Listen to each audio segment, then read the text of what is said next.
El sentido común aconseja mejor tener un mal arreglo que tener un buen pleito. En efecto, en este país esa es una idea dominante, sobre todo porque la justicia es engorrosa, es problemática, es difícil, es de difícil acceso y en muchos de los casos se negocia más que impartirla. Vamos a hablar justo de este tema de la justicia cotidiana, por las 12 iniciativas que recientemente envió el presidente Peña Nieto al Senado y que pronto comenzarán ahí a discutirse. Soy José Buendía, gracias por estar con nosotros en este programa en el que todas las ideas se pueden cuestionar siempre que se debatan. Vamos a ver algunos datos y le dejo mi Twitter, José Buendía MX, para recibir sus comentarios y después de ver este reportaje que permite contextualizar el debate, venimos aquí a nuestra mesa a hablar con un legislador y con un especialista, con un abogado especialista en estos temas de la justicia cotidiana. El presidente Enrique Peña Nieto envió recientemente al Congreso un paquete de 12 iniciativas de ley que llevan por objetivo dar solución pronta a los conflictos generados no en el ámbito penal, pero sí en lo civil, laboral, administrativo o de proximidad. Su objetivo es atacar uno de los mayores males que afectan todos los días a los ciudadanos, la lentitud de la justicia, así como su impartición ineficaz y onerosa. Además, estos conflictos sobrecargan al Poder Judicial, ya que 9 de 10 casos ocupan la atención de los jueces en la instancia local o federal. El Ejecutivo Federal convocó hace meses a académicos y especialistas a una consulta para definir qué hacer con la justicia en el país, esa que afecta la vida diaria de las personas, su familia, trabajo y propiedad. Las iniciativas son resultado de los diálogos por la justicia cotidiana, organizados con el apoyo del CIDE y la UNAM, en los cuales participaron 26 instituciones y 200 expertos que discutieron alrededor de 600 propuestas. El Senado ya recibió la iniciativa del presidente y ha formado grupos de trabajo por cada una de las iniciativas de justicia cotidiana para que desde este momento se empiecen a analizar y enriquecer. Podremos, como dijo el presidente, superar el dicho que dice más vale un mal arreglo que un buen pleito y cambiarlo por lograr un buen arreglo sin llegar a un pleito. Posiciones. 1.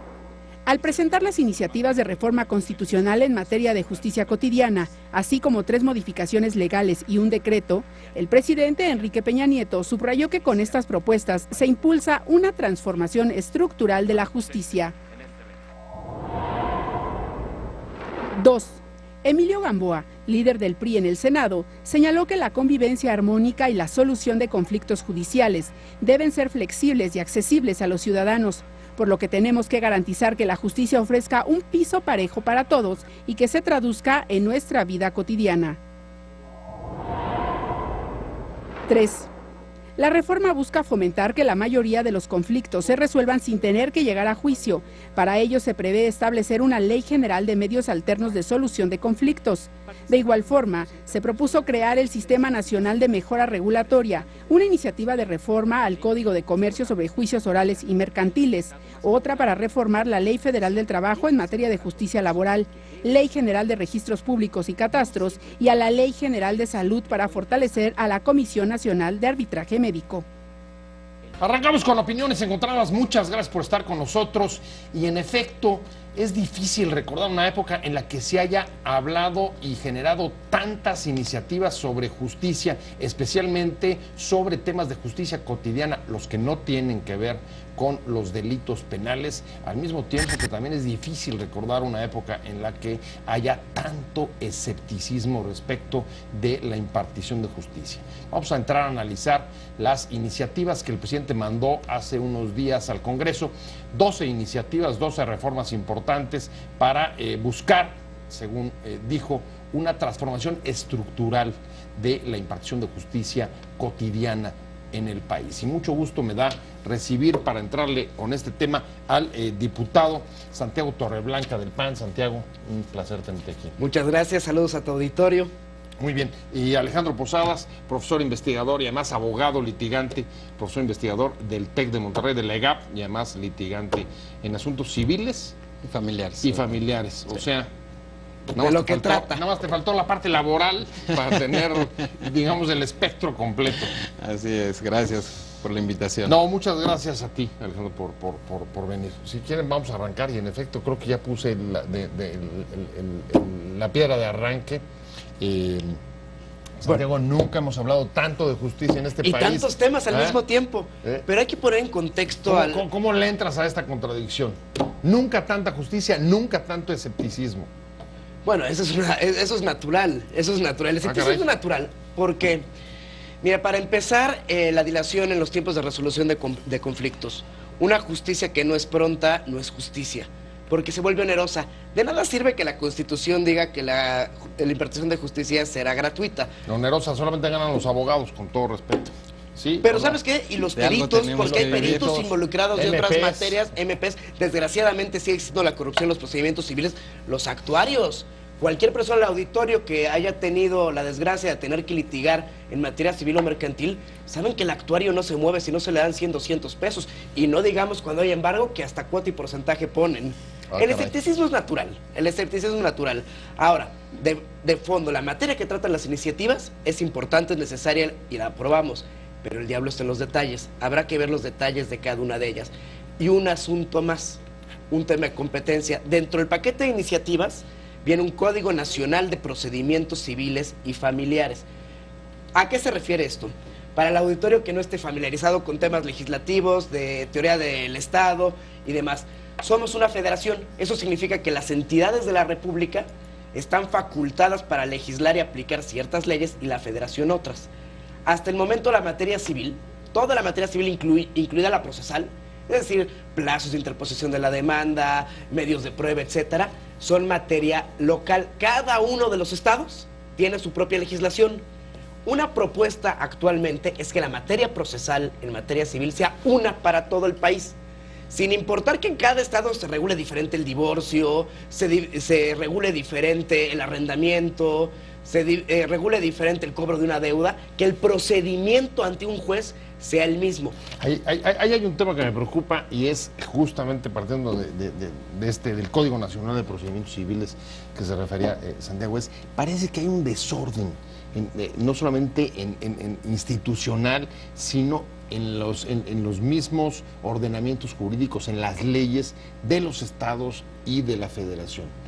Esto va encaminado a tratar, primero, si crees que sí hay un desorden y eso es parte de las deficiencias estructurales de la justicia, y si estas iniciativas crees que puedan ayudar un poco a reestructurar las instituciones de justicia. Yo creo que sí hay un desorden, pero es un desorden que tiene que ver con la calidad de nuestra justicia. Y yo creo que ese es un tema, para mí es el tema central. Obviamente mucho del debate y las iniciativas así vienen redactadas, hablamos de la dilación, de los tiempos, de hacerlo más eficiente, más corto. Menos oneroso, pero yo creo que el tema central y el tema que aqueja a la sociedad es la calidad de la justicia. Y yo creo que puede ser una gran oportunidad para tomar algunos de los buenos modelos que ya tenemos en México, en algunos estados, es decir, no toda la justicia, no es el tema, no porque hayan distintos códigos necesariamente es que tenemos ese desorden, ¿no? Okay. Pero sí nos puede ayudar este Código Nacional a mandar una buena dirección en el sentido de el sistema adversarial. Para mí, la ventaja que tiene la reforma penal que entra en elevar la calidad probatoria. Si no elevamos la calidad con la que los jueces toman las decisiones, de nada sirve ninguna reforma, porque eso es lo que le da a la gente realmente lo que necesita, y eso es la justicia. A ver, tomo tu concepto de calidad y lo llevo con Santiago, y déjame ir un ejemplo muy concreto. Por ejemplo, las juntas de conciliación y arbitraje. Es lo peor del mundo. ¿Vale la pena quitar, digamos, tribunales especializados para integrarlos como estos al Poder Judicial? ¿Sí o no? Y si el no estar integrados era parte de lo que generaba, creo que no va a haber mucha duda de la baja calidad. Es la calidad más baja dentro de la justicia. La calidad más baja en cuanto a resolución de controversias se refiere es en materia laboral. Uno revisa los laudos y es vergonzoso no solo la argumentación jurídica de los mismos, sino inclusive la redacción. ¿Por qué? ¿Por qué era así? ¿Porque estaban en un tribunal especializado o eso no importa? No, nos importa. De entrada, La concepción tripartita de las juntas de conciliaciones son de tradición francesa, histórica, donde teóricamente se lograba el equilibrio entre el patrón, el representante de los patrones, el representante de los trabajadores y el representante del Estado. Pero cada uno para conciliar teóricamente era una conciliación, de hecho así se llaman, juntas de conciliación arbitraje, cuando en la realidad no son juntas donde no se concilia nada. Si se lleva a cabo una conciliación es porque las partes se pusieron de acuerdo por fuera, no porque haya habido un instrumento del Estado que haya llevado de la mano el proceso de conciliación. Son juntas de mal arbitraje. ¿Y qué lo demuestra y qué lo confirma? La cantidad de juicios mal arbitraje o de pudrir el conflicto.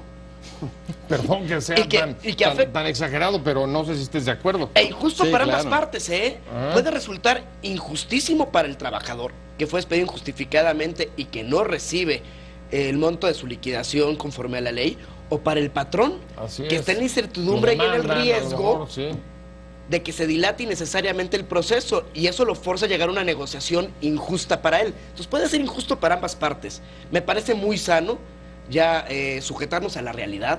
Realmente nunca fungieron como tres partes independientes, sino como si realmente se tratara de un tribunal colegiado. Y eso era de atener a la realidad y evitar la simulación. Va a ser un procedimiento laboral por un tribunal laboral, como siempre debe haber sido. El tema de lo oneroso, lo largo de los procesos y lo que tú decías hace un momento, la calidad de la justicia, en muchos de los casos tiene que ver con la corrupción, con que la justicia, más que impartirla, muchas veces se negocia, y se negocia en función del dinero. ¿Esta reforma crees que ayude o existen elementos que ayuden a reducir esa problemática? Porque la gente muchas veces no se mete, digamos, a tener un pleito con la justicia justo porque siente que puede salir perdiendo, sobre todo si no tiene los recursos para... A ver, la justicia adversarial, y a mí es donde me gustaría ver todo este proyecto, en donde movamos todo nuestro sistema a un sistema adversarial, presupone que tú no tienes contactos ex parte con el juez, que es algo que tenemos hoy en día. Es decir, un litigante puede ir, reunirse el alegato de oreja con el juez, con el secretario judicial, sin que la otra parte esté presente. Eso en casi todo el mundo es impensable, es decir, es la aberración más grande. Sí, es abrir la puerta para torcer la justicia. Es más, en la Suprema Corte de Justicia así se litiga. ¿Sí? Es a través de alegato de oreja. No hay un momento en una audiencia pública donde estén las dos partes presentando sus argumentos frente a los ministros. Eso yo creo que tiene que ser central en esta reforma, en donde se resuelve el conflicto, donde se presentan los argumentos, es en una audiencia pública, la materia que sea. Oye, ahora que hablabas de la inmediatez, un punto tú hablabas, bueno, se habla con el juez. La mayoría de los litigantes durante el proceso, el contacto formal, no hablo del alegato de oreja que saca cita o llegas con el juez, lo llevas ante el secretario de acuerdos. El juez nunca está presente en las audiencias. Es muy diferente que el juez lea en autos, que lea una prueba testimonial, que lea una prueba, a que haya estado presente. ¿Por qué? Al desahogarse una testimonial, una confesional, hay expresiones faciales, hay titubeos, hay miradas, cosas que en el frío auto no se ven. Bueno, y eso por no caer en lo peor, que es que a veces son sustituidos los propios jueces o se presentan las pruebas aquellos agentes o MPs que ni siquiera son los que investigaron, sino que simplemente firman Pero déjame darte un dato interesante esto se ha estudiado en otras jurisdicciones. La percepción de justicia de un usuario del sistema depende esencialmente de si fue escuchado por el juez. Y esto se ha probado, por ejemplo, en procesos penales donde el acusado que es condenado considera que su proceso fue justo si fue escuchado por quien tomó la decisión. En el 2006 el muchos de los condenados nunca conocieron a sus jueces. No, y en otros procesos, en otros procesos tampoco. Sí. Mira, en materia familiar el CIDE en 2006 hizo un estudio, el 80% de los usuarios no conocieron al juez en el proceso familiar. Hoy, en el nuevo proceso oral familiar, el 100% de los usuarios conocen al juez. La satisfacción de usuarios en un estudio que se hizo el año pasado es del 98%. En 2006, cuando hizo el estudio el CIDE del sistema tradicional, oscilaba entre el 65 y el 75 y variaba según los hombres lo aprobaban más que las mujeres. O sea que un poco, para entender esto es, estas reformas de justicia cotidiana tratan de estar, digamos, encadenadas o en la lógica de la reforma, incluso de los propios juicios adversariales. Sí, es lo que así debe de ser. Así debe ser, y así está siendo. Bueno, así está, bueno, hay hasta un donde impulso, anunció el una Ejecutivo, dirección. dijo, yo la verdad le soy sincero, yo no conozco las iniciativas a fondo. Les va a tocar a los diputados y a los senadores. Les va a tocar decidir. primero a los senadores y posteriormente a los diputados. Así es. Bueno, mejor para mí, más tiempo para estudiar y no meter la pata, ¿verdad? Digo, para hacer las cosas bien, que para eso me pagan. Un tema que nos falta, el de métodos alternativos de resolución de controversias. En el Distrito Federal ya están operando, creo que en otras entidades también. Y el mayor logro, aparte del desgaste de un juicio, porque un juicio desgasta emocionalmente, aunque no sea penal, inclusive un asunto en materia mercantil, en materia civil, te desgasta tener que exigir el cumplimiento de un contrato, de un pagaré, lanzar al inquilino que no te ha cumplido o ser el inquilino que va a ser lanzado, implica un desgaste emocional muy importante, aparte del económico. Los medios de solución alternativos son la mediación, el arbitraje, la conciliación. ¿En qué consiste en esto?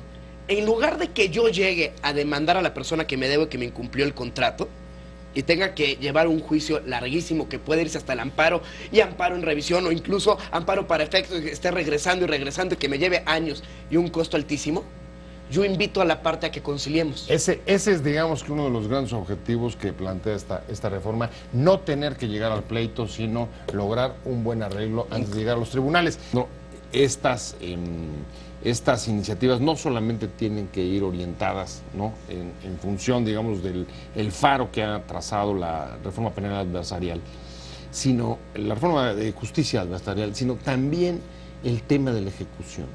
Claro. Por ejemplo, ejecución de sentencias.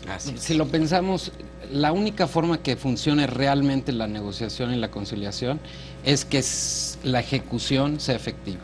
Es decir, lo único que empareja a las partes para poder negociar efectivamente es la posibilidad de que si no llegan a un buen acuerdo, cuando vayan al litigio, no solamente va a ser pronto, sino que la ejecución va a ser efectiva.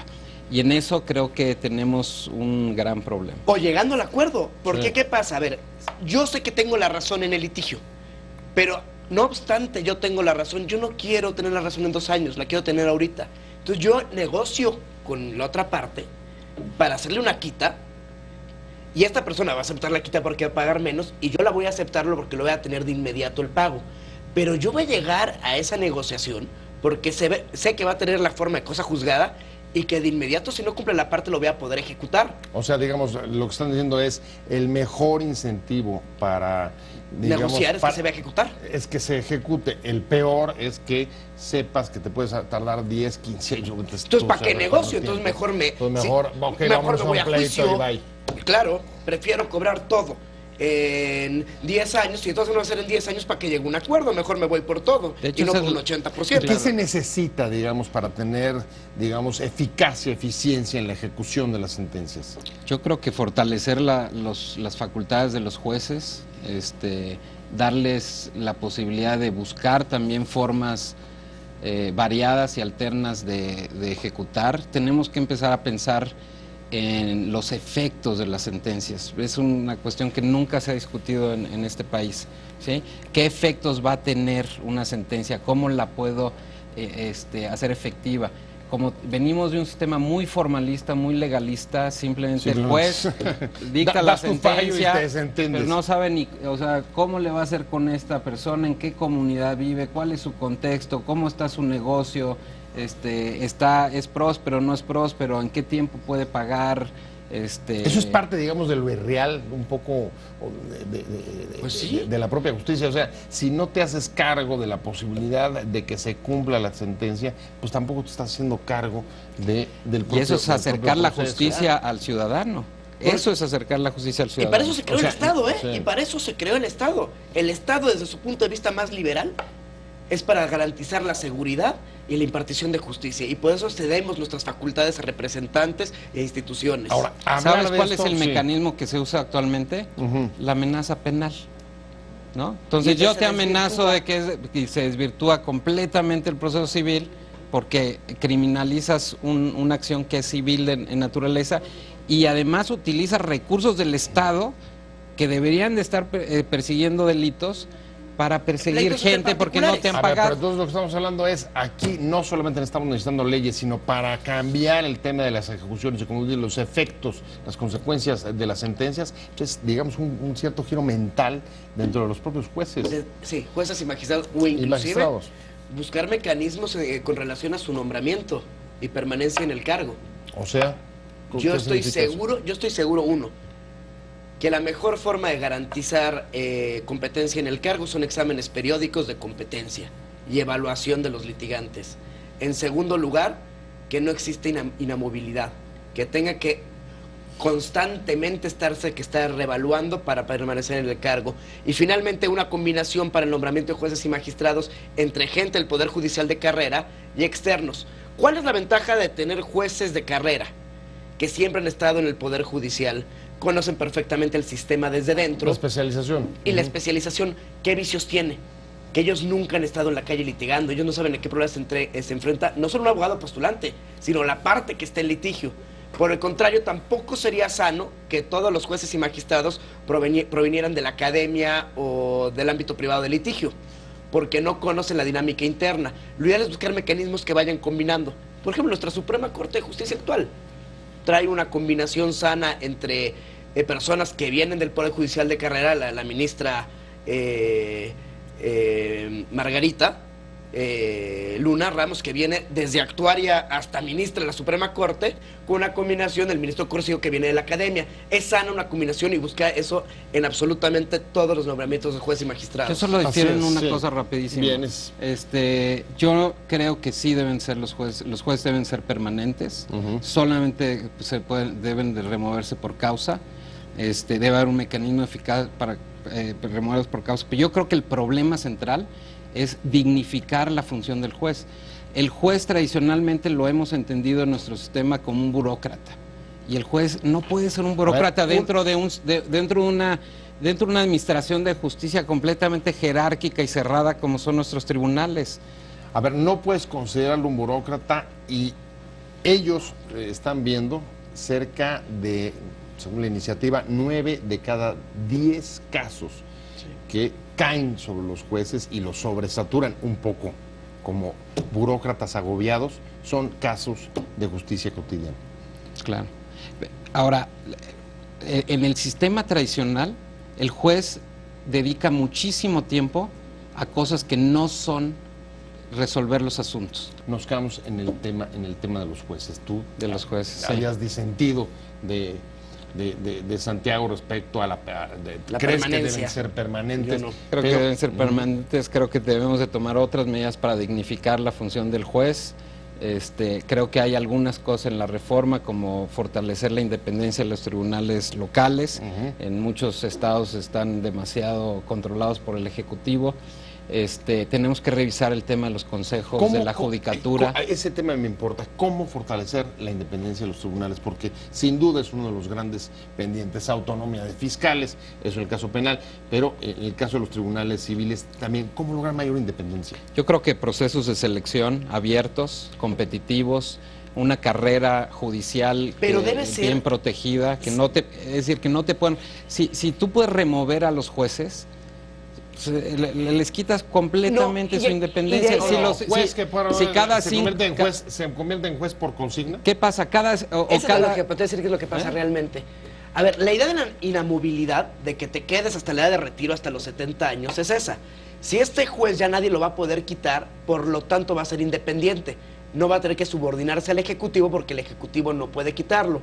Por lo tanto, dejémoslo hasta la edad de retiro de 70 años, inclusive algunos se amparan magistrados y siguen más.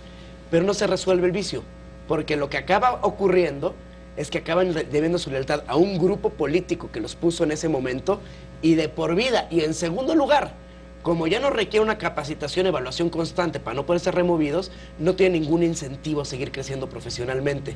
Entonces no hay que caer en el error de suponer que la inamovilidad da independencia. No. Yo creo que lo que debemos apostar es que el órgano encargado de su evaluación efectivamente sea imparcial y no esté sujeto a criterios políticos, que sea únicamente aspectos de conocimiento. ¿Cómo ves? No, yo creo que tenemos esta aproximación de tenemos que regular a todo mundo y tenemos que estar encima de todo el mundo, un policía atrás de todos los agentes. El tema de la desconfianza. Claro, entonces creamos sistemas costosos y que al final acaban siendo ineficientes. Démosle la acción a los ciudadanos, que el juez esté ahí. No tiene que ser de por vida, puede ser un nombramiento de determinado tiempo, largo, pero que no pueda ser removido por el Ejecutivo, que sean los ciudadanos, si hay causas, si hay una investigación, si hay denuncias, tenemos una sociedad civil cada vez más activa, pero en mi experiencia yo he trabajado muchísimo con jueces, o sea, en capacitación. Lo tienen que hacer los propios usuarios, los propios ciudadanos, sí. La gente, viendo cómo actúan, dando seguimiento a sus sentencias. Teniendo información, tenemos que poner la información afuera, tenemos que promover más estudios sobre cuáles realmente son los incentivos con los que funcionan los jueces.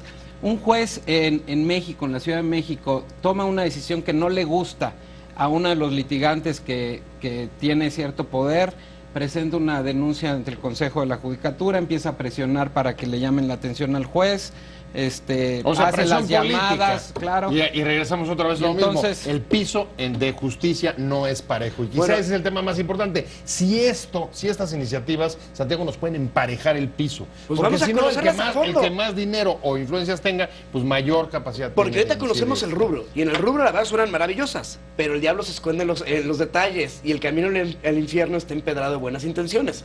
Vamos a estudiarlo a detalle. Tenemos tiempo, hay que hacer las cosas bien o rápido. ¿Cómo ves tú? ¿Sientes que emparejan un poco el piso? Yo creo que sí. Independientemente que sí, en efecto, hay que ir a los detalles, pero sí es necesario emparejar el piso. Cuando dicen reforma estructural, es que está absolutamente, digamos, desigual el acceso y la impartición. Yo creo que sí, y además tenemos que ver los buenos modelos que tenemos en el país. Sí los tenemos, sí tenemos buenos jueces en muchos lugares, en muchas jurisdicciones. El Estado de Nuevo León, yo creo que la Ciudad de México tiene un buen sistema judicial con buenos jueces, que hay que hacer, que hay que transformar, que hay retos, sí los hay, y hay que trabajar con los jueces, no hay que dejarlos fuera de esta reforma. Es decir, ellos son un punto central y pretendemos que después de arriba hacia abajo simplemente se les van a imponer. Creo que este proceso de justicia cotidiana tuvo ese gran mérito que involucró sociedad civil, académicos, jueces, en generar la información. Las iniciativas. Y creo que no hay que dejarlos fuera en este proceso. Pero no creo que Peña Nieto se puso a redactarlas, la verdad, si no lee mucho menos escribe, ¿verdad? Pero hizo el esfuerzo por lo menos de convocar a la gente que sí sabe la materia. Pero nos falta un tema muy importante y se nos va a acabar el tiempo. Se nos va el tiempo, así es. Justicia cívica. ¿Qué es la justicia cívica? Esa sí es la más cotidiana de todas. De todas las que hemos hablado, que en cualquier momento podemos llegar a estar involucrados como ciudadanos en un litigio civil, familiar, demás. La más cotidiana de todas es la justicia cívica. ¿Quién tira basura en la calle? ¿Quién permite que su perro defeque en la vía pública? ¿Quién está borracho en la vía pública? ¿Quién ejerce o consume el sexoservicio en la vía pública? Los que rompen las reglas más básicas de convivencia. Y ahí la propuesta es un código nacional, no una ley general. Una ley general. Ahorita es materia de los estados. Es decir, cada entidad de la República emite su ley de justicia cívica, pone las conductas que considera serán punibles. Las penas no son penales, son administrativas, son o multa o pueden llegar a arresto administrativo, que no pasa de 36 horas. Que tienen el mismo problema que el resto, la ejecución. La ejecución de las sentencias. No, ahora, la vieja, no sé si coincidan, pero la vieja frase aquella de hágase la ley, pero no se cumple. Así es. Esa es la que tenemos. Y esa es la más cotidiana de todos. ¿Qué problema hay ahorita? Por ejemplo, en la Ciudad de México. Quien ejecuta las sanciones, de quien dependen los jueces cívicos, es de la Consejería Jurídica y Servicios Legales. Pues está completamente desarticulado eso. Debe ser la autoridad administrativa más directa, las alcaldías, las presidencias municipales, quienes ejercieran la justicia cívica. O sea que sí hay parte, digamos, de necesidad de reestructuración. Yo creo que sí. Sí, yo creo que sí, coincido. Nada más hay que recordar una cosa, no se nos olvide algo. El 35% de los litigios que se presentan a nivel local son familiares. Es el más alto número. De allí siguen los civiles, después los mercantiles, después los penales, que representan como el 13%, y los cívicos representan solamente el 5%. Entonces creo que es una materia importante, pero no hay que olvidar dónde están las prioridades. Ahí están las prioridades. No, pero aparte, algo muy curioso. Pues sin olvidar las prioridades, Santiago, ya se me fue el tiempo. Bueno, muchísimas gracias. Me estoy yendo, pero seguimos con el tema. Perfecto. Muchísimas gracias al diputado del PAN, Santiago Torreblanca, de verdad. Muchas gracias. Un placer haberte tenido aquí. Gracias, abogado. Muchas gracias, Alejandro Posadas, un placer. Muchas gracias. Y sobre Te invitamos a seguir cuestionando la información con los siguientes videos.